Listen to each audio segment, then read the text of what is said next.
you skip steps and you take shortcuts, shortcuts equal short deals. He would have got a shorter deal. You know, I was just in Miami this past weekend. Went to a couple happening spots there, dinner, restaurant, the whole bit. The experience, that ether, I mean, it was real. There was this one restaurant called Papi Steak.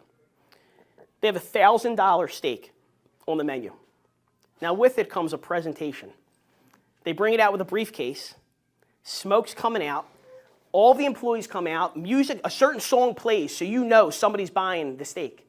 They're coming out with a light show, this whole bit.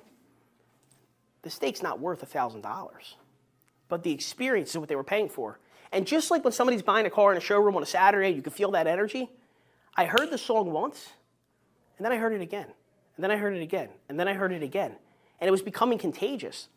Now, it didn't play for me. I didn't get it, but... They make the Kobe beef bigger than what it actually is. 100%.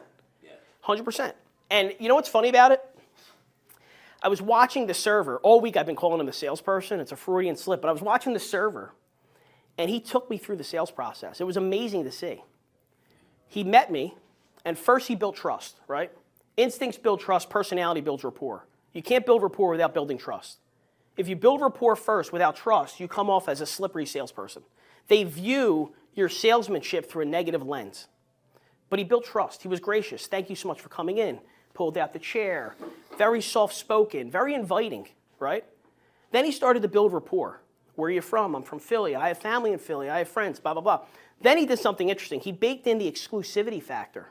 Hey, by the way, I don't know what your plans are later, but if you go to this place in Brickell, I got a hookup over there. I'll text the guy, he'll get you right in.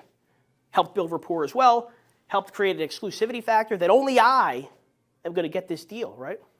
But then he went into his pitch and his presentation.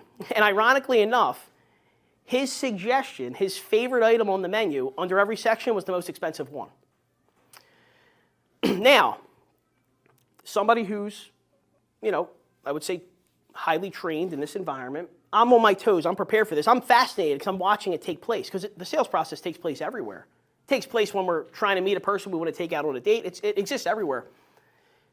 There was one steak. It was like $250. I was with another person. He didn't have me on the ropes, but if he would have pressed a little bit, especially identifying I have a girl with me and I'd be embarrassed to say no, he could have closed me. And he didn't go for it. So he missed his opportunity there because I was waiting for it. I was waiting for it, and I was in my mind saying, if I get put on the spot, am I going to cave? How am I going to get myself out of ordering a $250 steak? You got to look at it in two ways. He didn't take advantage of the situation. You got to say, I respect it, and you know someone is doing something. Yeah. He's putting you on the spot. Yeah. Then you go, this guy's a creep. Yeah. Yeah. He's forcing me to spend money that I really don't Yeah. want to spend. And he would have never had the opportunity. All right, so his pitch, the optics of him explaining that his favorite item was the most expensive one would have been viewed very differently for me if he didn't build trust and rapport. And him applying, see, sales is the ability to nudge without pushing. You've heard me say that before, probably in the university. You know, it's like teaching somebody how to ride a bike, right? You put your hand on the handlebar, hand behind the seat, you slowly guide them, give them a little nudge, you let go, and they're just pedaling away. They look back, oh my God, I'm doing it on my own. But if you push them, they're going to fall over. He could have gave me a little nudge, and I would have respected it if he did, because he went through the process. He didn't cut corners, right? And, you know, when you skip steps and you take shortcuts, shortcuts equal short deals. He would have got a shorter deal.